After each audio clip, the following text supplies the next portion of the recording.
All hands abandon ship. If I told you once, I ain't gonna tell you twice. Salute all my real ones. Yeah, look, bro, we got waterproof. I waterproofed myself with Aerogel. So we just finished watching the first Aerogel. Now we about to watch the second Aerogel video, or I don't know if this second or third one, but yeah. You know what I'm saying? Before we dive into the video, like button, subscribe button, notification bell, press those. Let's go. I feel confident. You're confident that I am not gonna be damaged. Not permanently. Okay. Let me back up for a moment. I want to talk about the properties of Aerogel, the world's lightest solid. What I'm gonna do is I'm gonna lean in so it's coming in through this mic, and then can you do that again? Yeah. This is what it sounds like. That is weird. Sounds like It has a metallic ring, first recognized by Aerogel's inventor, Samuel Kistler, all the way back in 1931. Now, Aerogel is an excellent thermal insulator, but it's not the easiest material to work with. Can I try it? Sure. Oh, I don't quite have the touch. Why can't I make it ring? Oh no. And look, it didn't take a whole lot to break it, right? It breaks pretty easily. So, is there a way to take the extraordinary thermal insulation of Aerogel, but make it more usable? What I put together here is just a combination of aerogel particles, silica aerogel particles, and a non-flammable binder. And you should be able to put it on your skin and hit yourself with a torch. Should. Right. We'll give it a shot. Okay. So here, just take a little bit and squeeze it around your finger. Just around. Yeah, just squeeze it around your finger. One finger or two fingers. Whatever you want. Doesn't matter. How's that? Am I doing it wrong? Oh yeah, that's yeah, that'll be good. You just want to make sure that the fire when it goes around your finger doesn't hit the bare skin. It seems like it's pretty thin around this fingertip here. Like, how thick should it be? You're making me nervous holding a blowtorch. Can I do the blowtorching? Or you can do the blowtorching, absolutely. Because I mean, if this goes wrong. So how hot is a blowtorch flame? Well, it's really hard to tell with the thermal camera, but from our experience, it's usually, at least 1500 degrees C, and it can get as hot as 2000. So yeah, this is very hot. All right, let's try it. This is so wrong. You should be able to That looks very hot there. It looks like I'm toasting a marshmallow. Whoa. Why is it flaming like that? And what is burning? It's the binder burning out. Correct. You should be able to just hold it right on there. Even if it glows. It doesn't feel hot at all. My finger does not feel hot at all. That is insane. So what's the non-flammable binder? Proprietary? Proprietary. I cannot believe.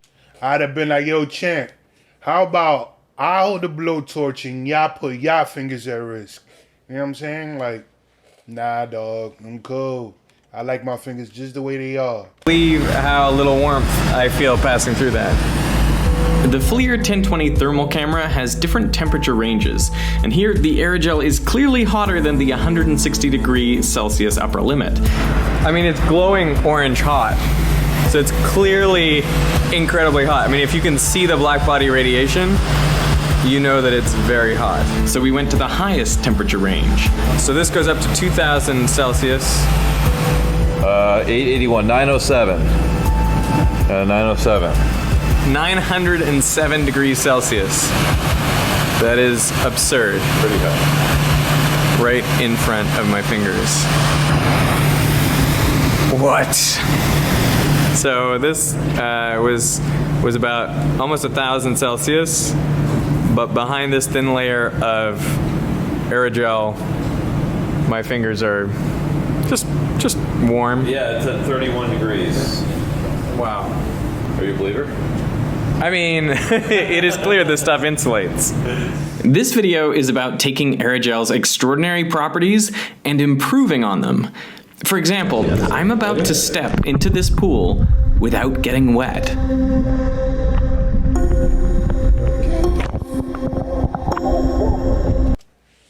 What the fuck? That's crazy, bro. Like, they just turned this man into Aquaman, bro. The fuck? Yo, my mind is boggled right now. It's crazy. Nah, it's some sorcery, wicked witchcraft going on right now, bro. Nah. I think there's a layer of air there right next to my skin. That thin layer of air is what makes my skin look silvery. Light from certain angles reflects off the water-air interface in what's called total internal reflection. That is very strange. This is a really cool effect. I mean, just besides the fact that I'm basically waterproof. I feel like this extra air on me is making me more buoyant than usual. Let me try coming out of the water and see if I'm still dry.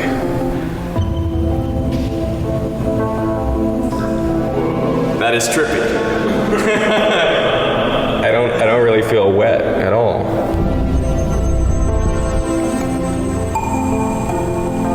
That was weird. That's really weird. So how did I make myself waterproof? I did it with aerogel particles. By taking a bucket of them and coating myself with the tiny dust. But this is a kind of strange way to become waterproof because normal silica aerogel is hydrophilic. There we go. Now this is a hydrophilic aerogel. So all those OH groups inside the aerogel are absorbing the liquid and causing the aerogel structure to collapse. Aerogel is really good at absorbing water for two reasons. First, it contains a lot of surface area. Due to its nanoscale sponge-like structure, an ice cube-sized piece of aerogel contains half a football field of surface area.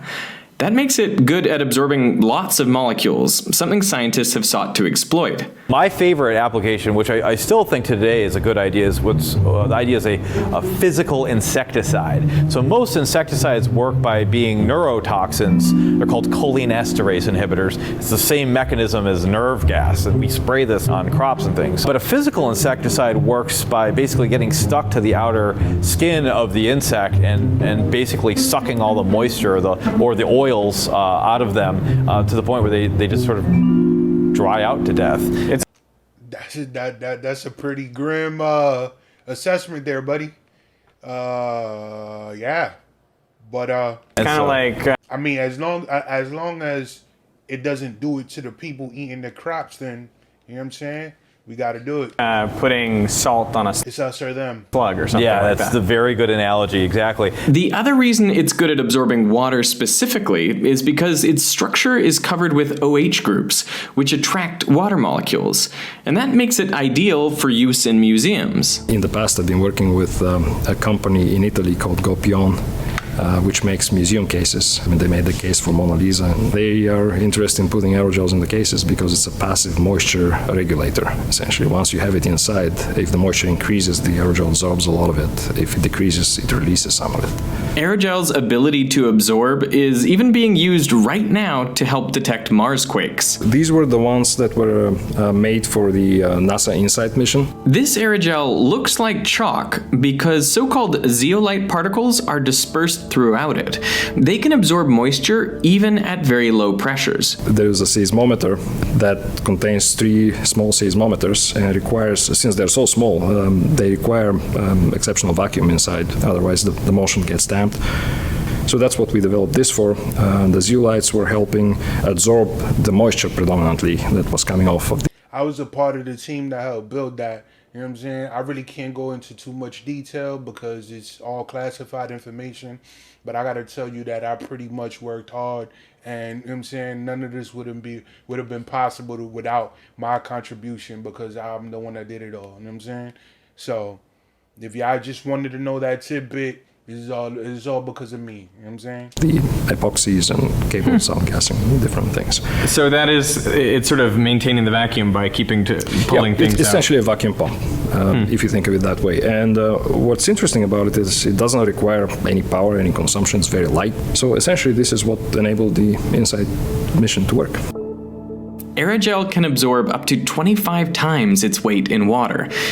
But for some applications, this is less than ideal. So once we've done this, Is that piece of aerogel ruined now? Pretty much, yeah. That's entropy, irreversible damage there. To counteract this issue, we take a hydrophobe. It's a reactive chemical that when it touches an OH group, spontaneously rearranges with that OH group and creates this big non-polar group, and that repels water. So by replacing just 30% of the OH groups that line the inside of the aerogel with these hydrophobic groups, you can make an aerogel that perfectly repels water. So here, the water bounces off. It's totally impervious. It does not penetrate in, and it can sit on water for months and it will be just the same as if it was never wetted at all. You ready? I guess. Let's give it a shot. There it goes. It feels funny because it hardly feels like the water is touching me, because in a way the water isn't touching me. It's not touching you. That's what's amazing. At the molecular level, it is being repelled. Look how crazy that it's like a weird laminar flow. This is so trippy. So, aerogel can be made Like the T-1000 from Terminator 2, but just not like silver. Like, it's about to form into this robot that wants to like kill John Connor because it was programmed by Skynet. I watch too many movies, I know. Sorry. made impervious to water or more adsorbent. It is naturally brittle, but it can be worked into a sticky paste. And so far, I've really only focused on silica aerogel, but aerogels can be made out of all sorts of different materials. So all of these materials are nanostructured. That's right. And they have nano-sized pores around 20 nanometers in size. That's right. And they are over 50% air. Correct. Which is why they're all so light. Lightweight, that's right. Some of them are made of polymers, and there is a trade-off between thermal and mechanical properties. A traditional silica aerogel is typically around 15 milliwatts per meter Kelvin thermal conductivity. So that means about 2 to 3 times better insulating than styrofoam. These materials would be between 1.5 to 2 times more insulating than styrofoam, somewhere around 20 to 26 milliwatts per meter Kelvin. This is a polyimide aerogel. This chemistry came from NASA. So it's a great insulating material, but it's non-flammable. Knock on it, it feels like wood. Internally, we call it Martian tape. Another way to make aerogel more workable is to incorporate it into composite materials like blankets. Something that's in between silicone and silica. That feels nice. It feels very nice, doesn't it? This feels like almost like a stuffed animal. Yeah, exactly. So this is a new type of aerogel blanket that in the future we may find in something like an astronaut suit or maybe even apparel. What this material is actually, it's fiberglass. It does feel like fiberglass. It's fiberglass that's been infused with aerogel. And so that fiberglass aerogel composite, so because aerogels are traditionally very fragile, by compositing it with the fiberglass allows you to make something that can be flexed and cut and sewn and wrapped. It's not the most cuddly. It sheds dust when you tap on it. But what kind of dust is that coming that's out silica there? aerogel. It's amorphous silica, and it's very safe. It's not, for example, like quartz fiber or asbestos, which are long aspect ratio fibers that the body has no chemical means or physical means of breaking down. This stuff is readily captured and expelled by the body, and it's not dangerous. And this is what they use to insulate subsea oil pipelines and refineries and all sorts of applications. So just that thickness will insulate a pipeline. Yeah, so that thickness, this is 1 centimeter thick. In 1 centimeter, you get the same effective insulation value as 3 centimeters over an inch of mineral wool or fiberglass by itself. So it's a tremendously better insulator. This blanket is actually what I'm going to put to the test in the final episode of the Aerogel trilogy. So subscribe if you don't want to miss it. Nah, that's crazy though, bro. Like the things that they whipping up, that scientists is whipping up in labs, not that Wuhan lab, you know what I'm saying? Like you gotta think like, yo, there's a lot of dope technologies and just inventions that's gonna come down in the future that's gonna make people's lives better and easier. So yeah, I'm definitely looking forward to that. But yeah, man, let me know what y'all thought of the video. Should I watch the final part to this? Leave a comment in the comment section. If y'all not subscribed to Veritasium, y'all should, because they do great, interesting videos, especially, you know what I'm saying, if you're interested in science. My name is Rain. Catch you on the flip side. RCP salutes. Dab on them.